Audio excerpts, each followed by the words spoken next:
So yesterday, when continuing this training with the other groups, there were some really good questions in the junior high session in regards to CAMI. And so we had a little bit of time to test out some of those questions.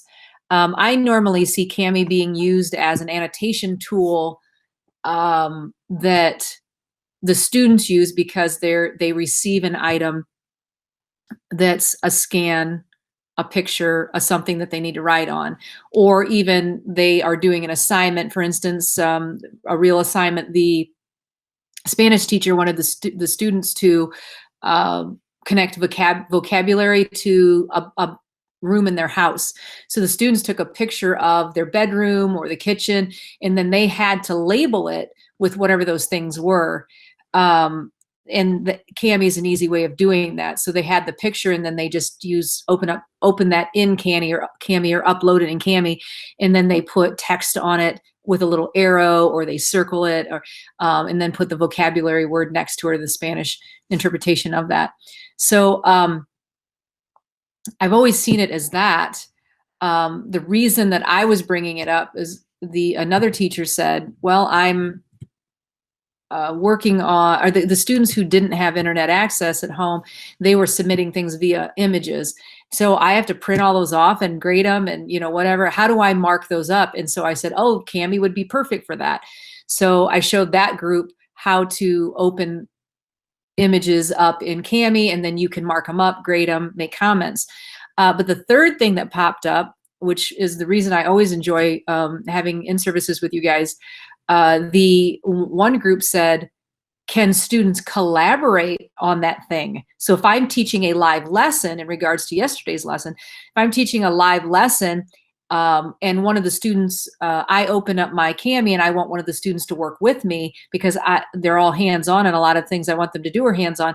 Can that happen? I was like, I have never had that question before. So we explored it, and the answer is, wouldn't be excited if it wasn't a positive answer. It's yes. So if I open CAMI, I can share with a student the link. So I give the student that link. So I can either do it via the chat of Google Meet, or I can, send it and put it in my classroom ahead of time, because we want to have everything planned for our meeting before we even start it. But when the student clicks on that link, as long as they have CAMI activated, and what I mean by that is it's been installed and they've gone through those beginning steps of who are you? Are you an educator? Connect to Google, those kind of things. So as soon as they did those, they just click on the link, it opens up, and I could see what she was writing and she could see what I was writing and typing. So we were working on the document at the same time. And it was a PDF. It wasn't even a Google Doc. It was something that was not editable outside of anything but CAMI. I mean, there's other programs that do that. So I just wanted to reveal that to you, that we did explore that. And that's kind of neat that you can collaborate within CAMI as well. And all of that was free. That was none of the tools that cost. So that being said, let's continue on with whatever this one's called, recording, doing, posting, I think. I'm gonna let this share first, and then I'm going to, or present. I'm gonna move over here so I can see y'all. So right now you should be able to see my Google Classrooms. Is that what you see? Okay. So the presentation that I have also placed in your folder, the Wayne Trace folder that I'm gonna share with you guys, I have the next 4 slides for what I kind of see today being for us. And I also have added some more links throughout to make it easier for you to navigate to those things. So recording can be done in a lot of places. And when I think about consistency of tools across the district, if you're just using that tool and you're putting yourself through the learning of new tools or using a different tool, and all you're giving the student is a link and they don't have to do anything, I think that's fine. So recording through Google Meet is a very easy process. You start the meeting, you start record, like we learned yesterday, and you're recording. And the thing that is amazing that simplifies it is that it's saving it right directly to your Google Drive. And so if I have it in my Google Drive, the only thing that I did was went in here and I renamed them. And then the other thing that you probably should do, because if I'm recording them, and so I'm in here recording and this meeting, and all of a sudden I decide that I have to go get a resource, or I have to, and this is without students, keep in mind, that's what today is about. Yesterday was like recording live sessions. You probably wouldn't stop recording a live session. You would just record the entire time. But if I'm preparing a meeting that's going to be viewed by the student later, and I'm recording with no students here, then I may need to pause and then start recording and pause record. Google Meet does not have that function. What it does, and this is, I believe, your guys' meeting yesterday, it was split into two, because I hit record, and then I hit stop because it doesn't have a pause, and then I hit record again to see what would happen, and then stop. And it created two separate files. It created a part 1 and a part 2. It didn't call it that. I called it that. But if I do that for my students' lesson, that could be problematic, because now I have to put those two pieces together, or I have to record part 1 and feel like it had a closing point, like that was a good break off, post that for the students, and then the second part, post that for the students. Make sure it's not disjointed in a way that looks kind of gaudy. I mean, it's fine if you pause and record and you don't have any editing in there. That's fine. But I'm just thinking we want to have materials that show our strength, which we're very good at our content. We're very good at teaching lessons. We don't want to have disjointed or disconnected recordings that perceive us as anything other than that. So when I have these in here, I also may want to right click on them and move to another folder, a specific folder. But towards the end, I'm going to show you how to add them to your classroom. So that'll be an additional place that it'll save it, because as soon as you add anything to your classroom, it will automatically put it in a folder in your classroom. So no pausing. It'll create multiple files. No, you can stop, go, but it's going to be nuts, crazy files in there. I have submitted a request to Google that's a suggestion that they should add to, or a component that they should add to Google Meet, and other people have requested it too, because it was in this thread. When you're doing a recorded lesson, no students present, just like your recorded lesson, students present, you should have a flow to it. When I'm doing recordings for teachers that they're going to view later, or for the YouTube channel, I usually have a beginning. I have that kind of scripted out and an idea of what I want, how I want to introduce the lesson. And then I have a middle, which is the components of my content. So I have A, B, and C that I want to talk about. And then I have an ending. So while you're, sometimes when I'm doing a YouTube channel playlist series, it takes longer for me to do this part than to do the recording. So I'm planning, and then I'm like, oh, I need a slideshow that's going to demonstrate this or show this, and then I have to have this tab open. So the planning and the getting everything ready, the outline, may take a little bit longer than normal. So I start recording that lesson, and I'm going to use the tools that I mentioned yesterday. So in fact, I even want to add Google Docs here, because we talked about Google Docs. But there's a lot of tools that you can use. There's in fact, Mommy, can you walk this? So in fact, there is a tool several tools that I suggested in some of my other series. So the other tools that you can use, and it's a class that I will be up on in separate things on our YouTube channel, and we're going to release that next week, because we have a lot of districts that are doing asynchronous training. So they can, over the summer, they can watch as many YouTube channel videos as they want and get certificate contact hours for that as well.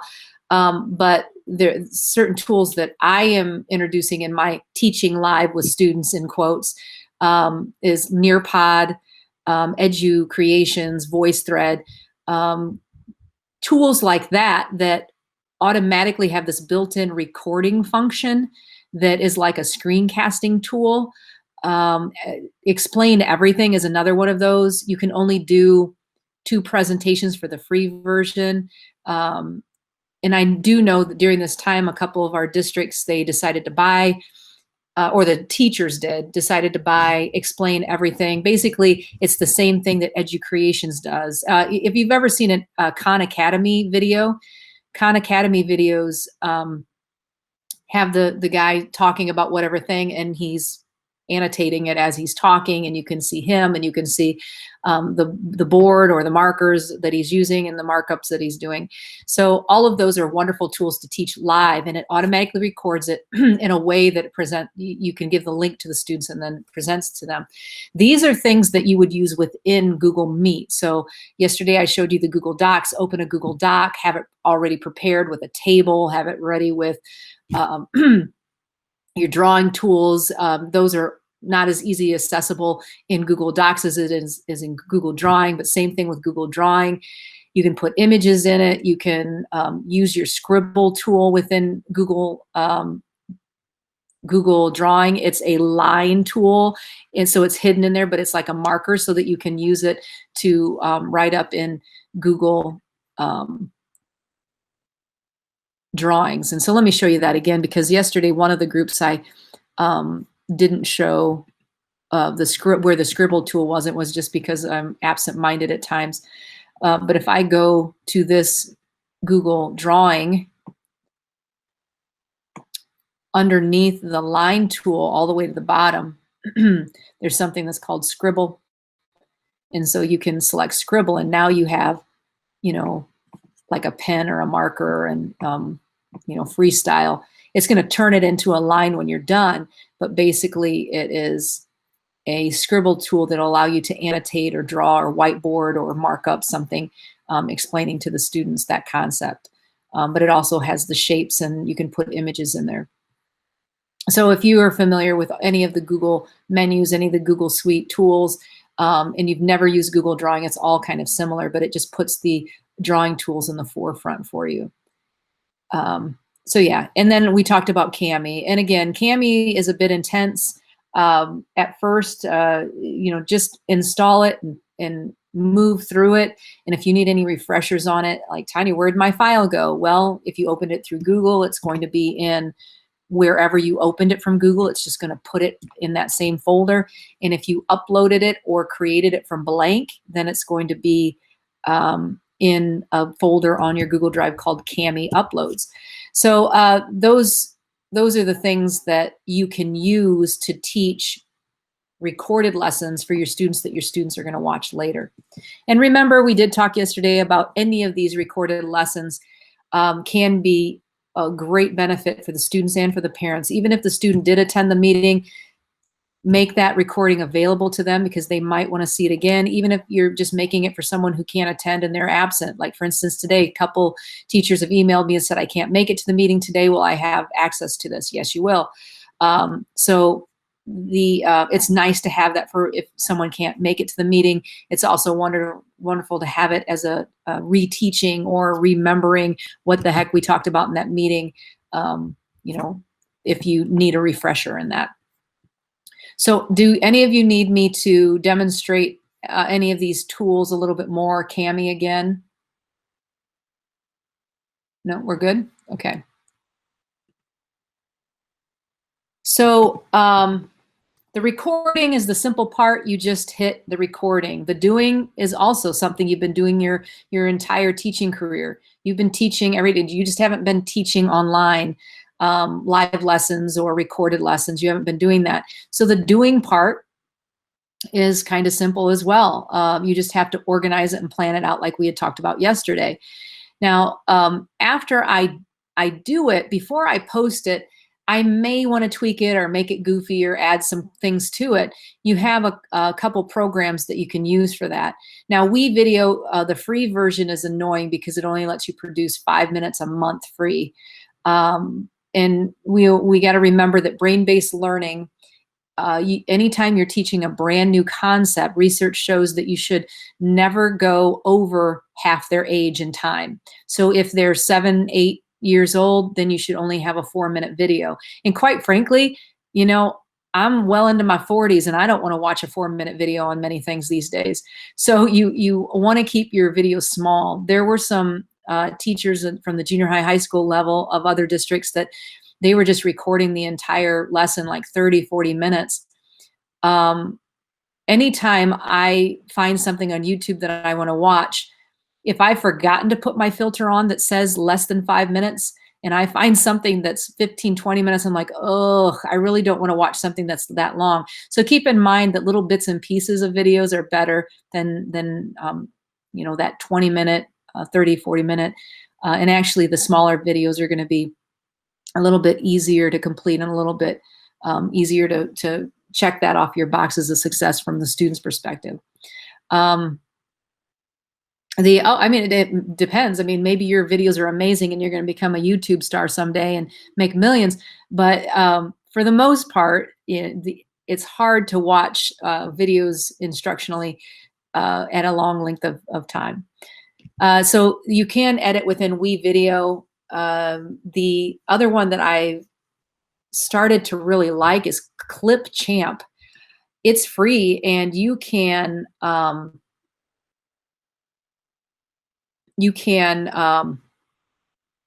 export as many videos as you want for free. It's actually kind of neat. Let me show you a little bit of Clipchamp. So you can sign in with Google. I do like that. And you do have the older students. I have been writing lessons for Findlay City Schools for their tech kids. So I kind of have a better perspective of the things that you can expect by grade level. When I first started writing the lessons, some of the kindergarten tech teachers said, my kindergartners can't do that. And then I started to go in and observe, because I was writing the lessons and saying, first do this. And it was for the kindergarten class, and then the first grade class, and the second. And I did it K-5. So when I would go in and observe them, I understand now that there's a difference. I knew that before. I taught kids for 10 years. I understand that there's going to be a different level, but I was 7-12. When it gets to K-5, I judge it based on my kids. And so I tested all the things out on my kids who aren't even kindergarten yet. And, a lot of the things I missed with my kids, when I'd go and observe, I'm like, oh, I get it. I understand that skill level may not be there yet. And then we had to consider, where English is not their first language.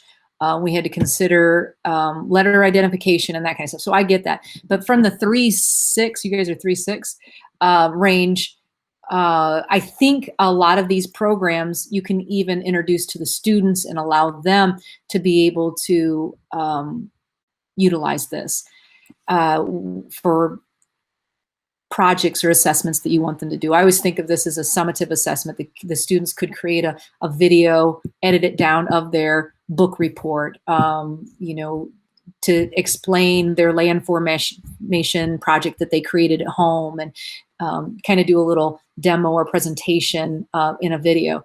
So I think Clipchamp is an easy one to use there. So this is the one that I did quickly the other night when I discovered this. There used to be a wonderful online video editing program, and they got bought out, and they haven't developed back since. So I think I'm going to jump on Clipchamp for a little bit here. It has all the basic editing things for you. So if you've ever edited a video before, basically you just bring in the media. So I have to bring it in. And this is the same thing for WeVideo, but it's a little bit more intense. Oh, I could have brought one of those in. Why did I do that? Let's go back there. So I'm going to bring in this little tiny video. And if I want to get rid of something, I just click on it and delete it down here. So I'm going to delete all of these. And if I want to add this one down here, I just drag it in, and then I grab my little playhead and I just move it around. And I can even do some basic things where if I click on it and I want to pull it in, I don't want all of that red stuff. I don't want any of that in there. So I'm going to just drag it to the left. I could also go up here and just get my scissors, put my playhead right here, and I could just cut it right there and then click on that and delete it. So there's little itty bitty things that you can do. I could even split it there, click on this, pull it down a little bit, edit it, but then I can use my toolbar off to the left here, and I want to put a transition. Where, how do you do? Just drag it and lay it on top of it. So I feel like it's quite intuitive to do a transition. So if I want to do a cross blur, I'm just going to drag that and just plop right there. So it puts a transition in it. It reminds me a little bit of the old Movie Maker, of good old days of iMovie before they complicated it, where you just kind of drag, drop, split, throw something on it, and it does it. It has overlay stuff, so if you want to get fancy or, you know, add some effect things, you can do that as well. But it's really just cut and dry. Add media, cut, pull things in, take out that part. You guys, like the part right now when my boys interrupted me, I could put that video in here. I could cut that part out and just boop, and then find a beginning and ending, put a transition in between it, and then it's like it never happened. And then if I need to put text in there, I can click on text and I can drop that wherever I want it to. And the neat thing is, if I want it on top of the video, a lot of programs don't let you do that. I can just plop it on top there and do it. So if you needed to edit a video, if it was desperate that you needed to edit that video, then you could do it very simply in Clipchamp. Now, after I laid that on here, if I click on it, some stuff changes. And that's what I do with any new program I haven't used a lot. I just kind of click around. Oh, something popped up here. Oh, I want to add text to it. So I'm going to click text. And then I can just put my title. And then I can change my font if I want. And then I can even add a logo, transform it in some way, and add some colors. So it's just kind of neat, simple, clean editing program that'll help you tighten up your videos a little bit.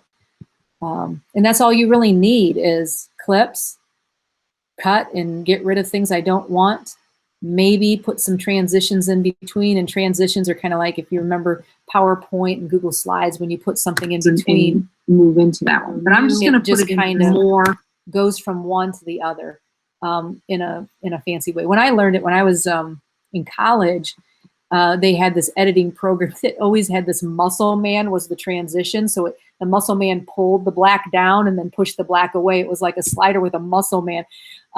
So the one that you're professionally supposed to use is cross dissolve. It's supposed to be look a little bit more like the pros do it. So, but you know, you can add those things in there. And like I said, we always want text. And now I'm done. I'm happy with my video. It took me a couple minutes to tweak it.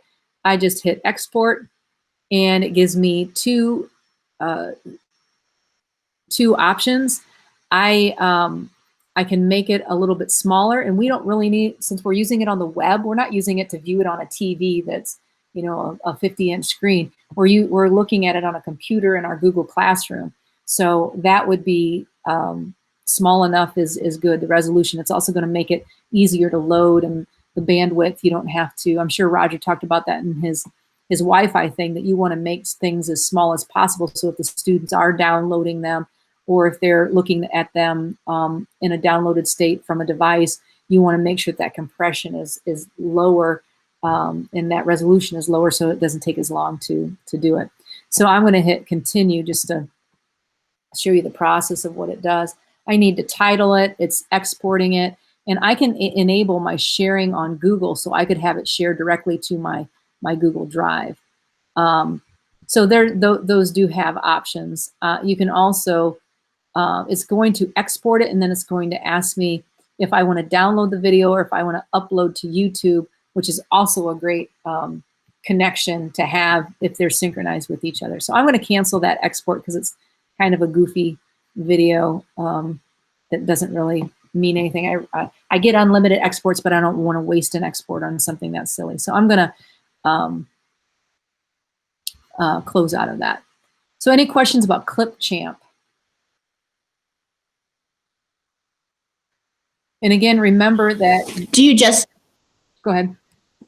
Can you only use that? You can't. Sorry, this is Marta. I'll put my camera on. You can't make videos on that. You just edit videos on that. Is that correct?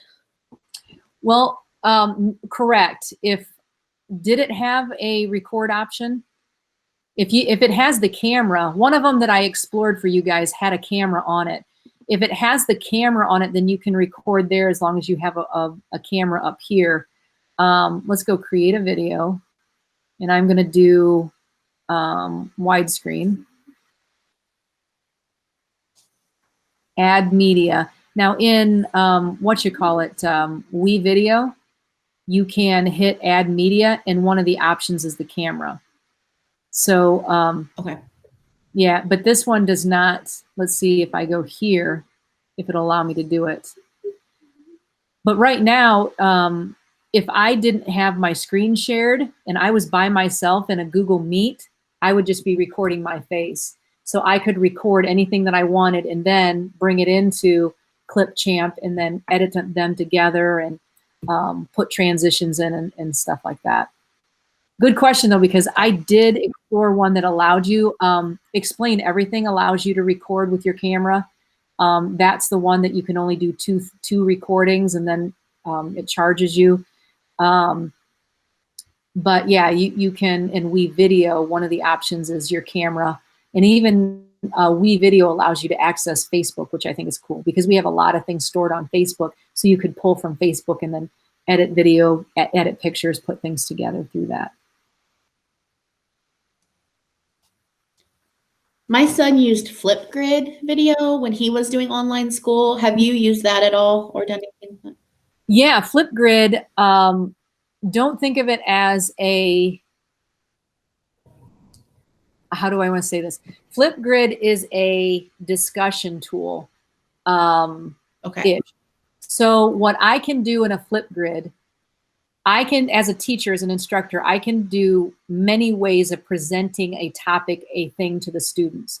So I can create a grid, and the grid is called Wayne Trace Teachers. And then a topic is going to be, what do you think the best tool is to use in communicating with your parents? So that's the topic. And when I create the topic, then I have all these options. I can put a Google slide in there, materials for you. I can put an attachment that's a PDF. But one of the things that is kind of they're known for is I can record a video saying my face, hi, I just want, we did some trainings last week, Wayne Trace Teachers, and I want you guys to be thinking about your communication tools that we discussed in our sessions. And so I get to record video. As soon as I'm done, I can edit it minimally, put some fun stuff in it, like emojis or whatever. It does some goofy stuff. And then I'm done. When I give that to the students, I share it with the students via Classroom. The student's only option is to respond back via video. So the student would click respond and they would say, Tanya, the sessions were okay at best, but the thing that I did learn, Tanya, in your sessions that I think communicating with parents, the best tool to use would be whatever. And you can make a limit. You can say they only have 30 seconds to respond, a minute. I think it all goes all the way up to 2 minutes of them responding back to you. And then it's this ongoing communication, this interaction. So I give them this way of starting a topic or talking about a topic. They can respond via video. And one of the things with that, because the first thing that happens with students is they don't want to record their face. It happens with teachers too. They don't want to record their face. So there's a way of having their silhouette there. It is their body. But you can put an emoji over their face, or you can slip off to the side and use like a stuffed animal. We've used that with students and teachers who have been really anxious about having their face recorded or being on a recording. But yeah, Flipgrid is an amazing tool. I wouldn't classify it as a recording tool because the limit for you for recording a video is, I think, 5 minutes. I guess that would be good. You could do it, but you can't integrate other tools while you're doing it. It would be that whole thing of what the teacher said yesterday. I hold up a piece of paper and I use a marker. You can't like share or present another tool while doing it. So basically you're just recording your face. The students watch that and then they record their face or whatever back at you. Flipgrid is a huge popular tool, hugely popular. Yeah, so if you have the chance, explore it. Thank you. You're welcome. You're welcome. The other editing tool that we use at our office, but I also have my own video business on the side. I use Premiere, Adobe Premiere. You do have to pay for it. I think for all the suites. Now, do you guys have the Adobe products at your district? Like you do, the CS stuff? All right, I see Joellen nodding. So that's great. As far as I know, it's only for staff. Very good. That Very good. For staff. Okay, that's awesome. I know a lot of districts are starting to buy that Adobe Creative Suite and having access. I had a district that gave me a login because it was district wide, so many numbers. So that's awesome. If ever you guys want any training or a separate session on Adobe Premiere, let me know. I've used it forever since I was 5 years into teaching, and I fell in love with Adobe Premiere, and I followed it ever since. So a good 25, 30 years that I've been using Adobe Premiere. So that's an option as well. The last thing that you have to worry about is, so I've conducted this amazing meeting without my students. I've recorded it. I had everything, flowing really good. I had a couple parts that were, a little iffy, and I wanted to put some titles in, and I wanted to add some PDFs or some diagrams at the end for the students to access. So I went in and I edited them, and I edited them. Then I made them really good. I exported it, and I have it saved to my Google Drive. And it could be just, I did a Google Meet, I did it well, and now it's saved to my Google Drive. So now I want to make it available to my students. I want the students to be able to access it, watch it, however that's interpreted. So if I just go to my classroom, I would probably, it depends on how you want to use it, but I would probably add it as a material. A lot of times when teachers are doing their classwork assignments for Google for their students, they normally will have the assignment, but then have the materials or resources down below to help them. So if this is a video that's going to help them complete that assignment, then I would do create assignment, give it a title. Oops. Reviewing fractions. Watch the video below. Then complete the attached worksheet. In the worksheet, your worksheet is a Google Doc.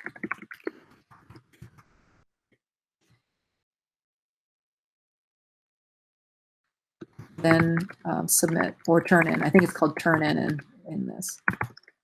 So instructions, I probably would put better instructions in that. But my video's done. Everything's great. I recorded it in Google Meet.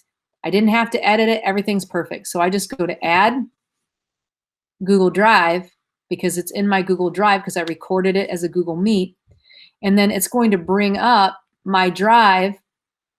And there it is, meeting recordings. You might have to search a little bit, but meeting recordings. And then I want to put this one right there, and I'm going to add it. Now it's posted in my classroom. And I can also add another one if needed in my drive, meet recordings, and I want to put this one. Just like any other material, if it's in your Google Drive, you can access it. You can also upload it to a YouTube channel if you really want to get that fancy. And then you copy the URL, because when I go to YouTube, I can just paste the URL in the URL space.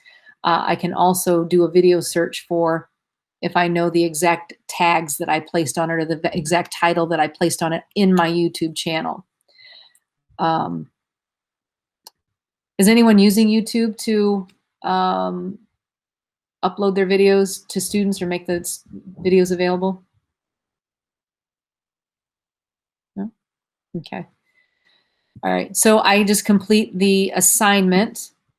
Since it is an assignment, I would definitely put the worksheet in here for them. So I would upload that.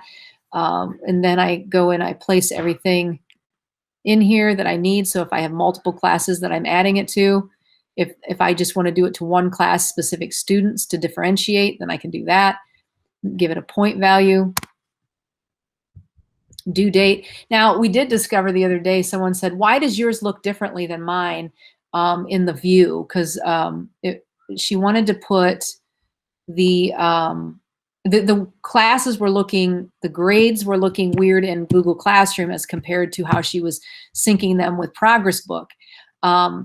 If you want it to sync and look the way it should based on your ideals as conducting a class with grades as a teacher, then you need to put a due date. I did not put due dates on mine.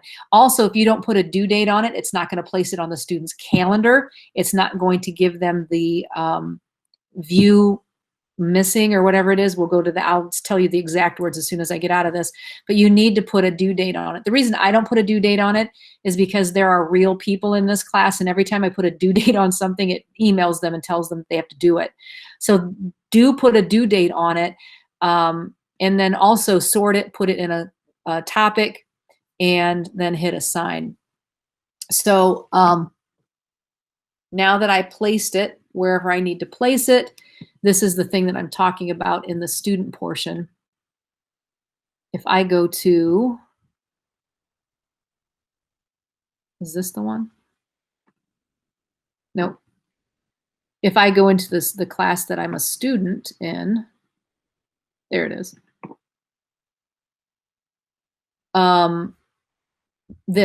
This will not show up. The view all will not show up unless it's listed as an assignment and it's due on a certain date. So you got to make sure that you specify those things in there.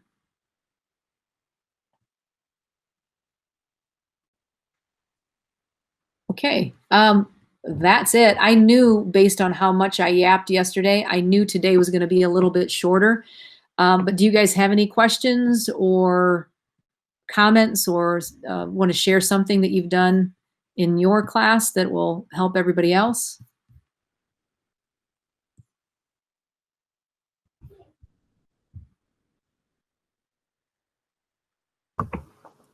This isn't something I've shared, but I did check on the Adobe licenses, and we do have those purchased for students.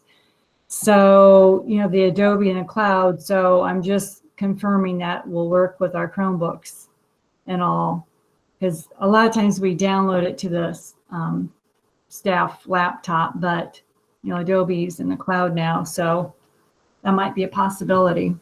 Nice. Definitely something to test out because it's such a powerful tool. I know that districts that went one-to-one with Chromebooks that didn't have the Creative Suite, they used Adobe Sparks. And I thought about talking about that today, but if you're kind of enjoy navigating new technology, stumbling through it a little bit and getting to know something, Adobe Sparks is a nice tool to use via, from the perspective of productivity as a teacher, but also for students to use it. Adobe products are really nice. And if they're used to using those Adobe products, then the Adobe Suite will come just in line as easily. I think it was 2 or 3 years ago, Antwerp bought it for the kids, and they had me come in and teach their kids After Effects, the Adobe product. So if you guys need any help with the Adobe, I'm more than happy to lend a hand with that. But that's nice. It's a nice package to have and use from both teacher and student perspective.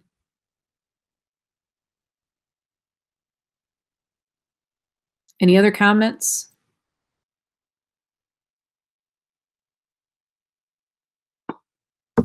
I did have one thing we used. We had a kindergarten teacher was trying to put a presentation together. And so I had her use the video editor app on Windows 10. And so she said she really liked using that. It's really easy. In fact, so that was something, but the students wouldn't have it. But if you needed to put something together yourself, she said she really liked it. It was really easy and quick to use. Now, you guys used to have Audacity too, didn't you? Or still do? I don't know if anybody's used Audacity for a long time. I don't know. Yeah, someone yesterday said, because she asked me a question about recording audio. So that's the difference, audio and video. And I said, do you guys have Audacity? And she said, let me see. And she said it was on her computer, but she didn't really know much about it. I know at one time that was kind of a thing in your guys' area. Everybody got Audacity or Camtasia or whatever it was called at that time. So even on audio and audio editing, Camtasia is really nice. And if you have Camtasia, you can do the video aspect too. So it's the whole thing of consistently, as we made plans for these trainings, we decided we were going to do Google Meet, Google Classroom, whatever else that they told us to do, communication tools, whatever.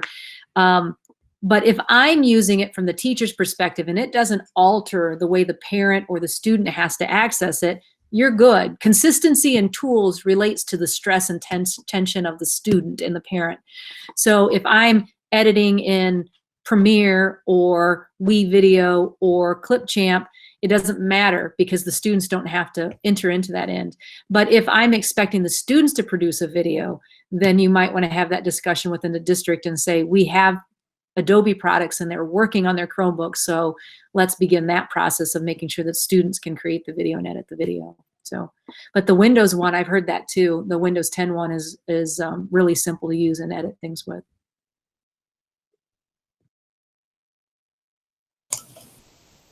Joe, what would be our password in that for the Adobe? Do you know?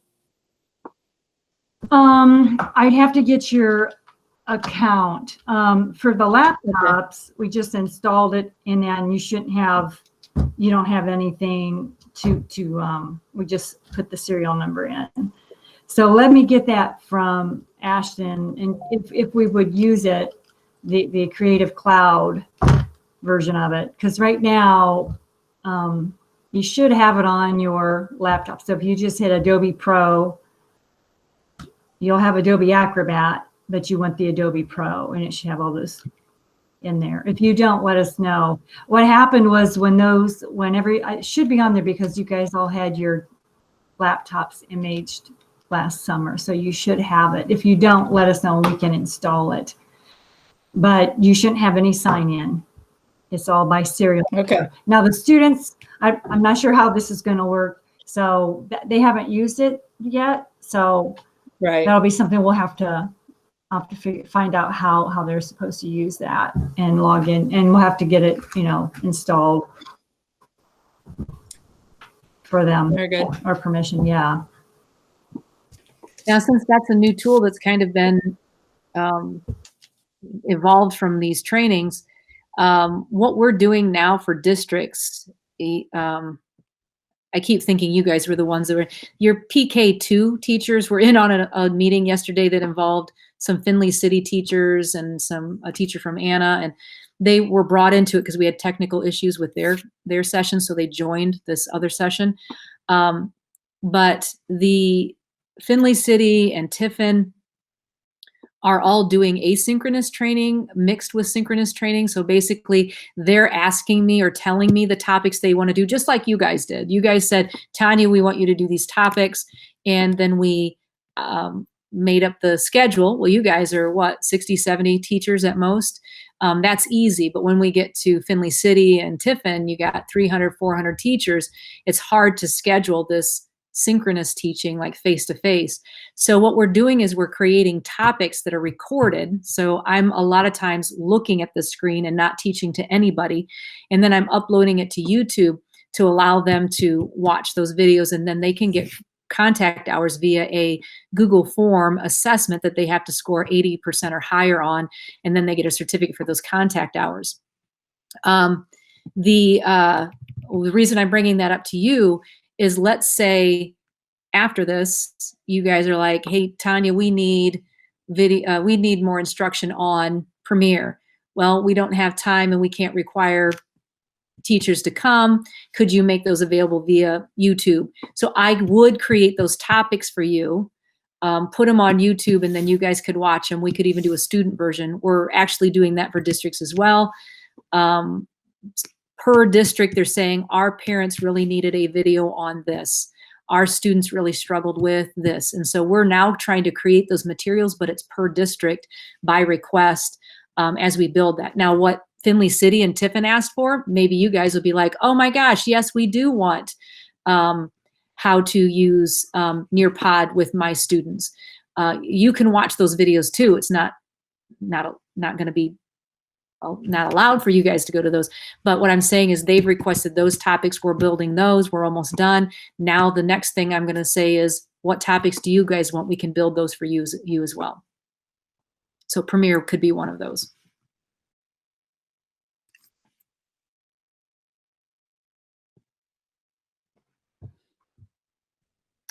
So any other questions?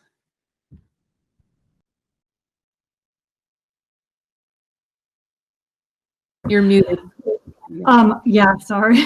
Sorry, Okay, so till June 30th, we have like a free subscription to OTIS, and it does have all kinds of videos. So you would have access, at least for till the end of June, to everything. There's Adobe, there's Google, and it did have like Adobe Sparks that you mentioned.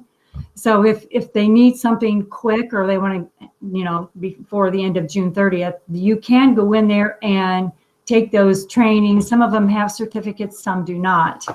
But that is another resource, at least till June 30th. And I've gone in there and done some. They're really good, and some of them are longer, 27 minutes or 30. Some are 45, but you can browse through. But that is another option right now till June 30th for them. So yeah, they would have gotten an email, but it goes to spam. So if you need me to send you that again, I can. But it is another option right now for some extra videos, and you can go through and browse. But very good. Lots of opportunities to continue. Yeah. Mm-hmm. And I do understand that all of this was, you did not have to come back and do this, and not that you physically joined me in my house or anything like that, but that this was all voluntary on your part, and I commend you for that. You guys, I always have a wonderful time with the Wayne Trace teachers. I totally respect and put you guys up in this pedestal, because you guys are really putting forth the effort to make this happen and be successful at whatever level you are. If you're face-to-face, blended, 100% emergency learning, or whatever it is, you guys are doing a great job out there. So I really appreciate you having the patience with our trainings this week. And you didn't have technical issues, but the one group, I almost couldn't sleep last night because of the technical issue we had. Hey, that happens. But we're always here for you guys. And if you need any other resources, by all means, contact me, email me. Even if it's 2 weeks down the road, 3 months down the road, I'm more than happy to come back and meet with you virtually, or come out to the district if they're allowing that to happen. And then also via email, we can always keep that communication going.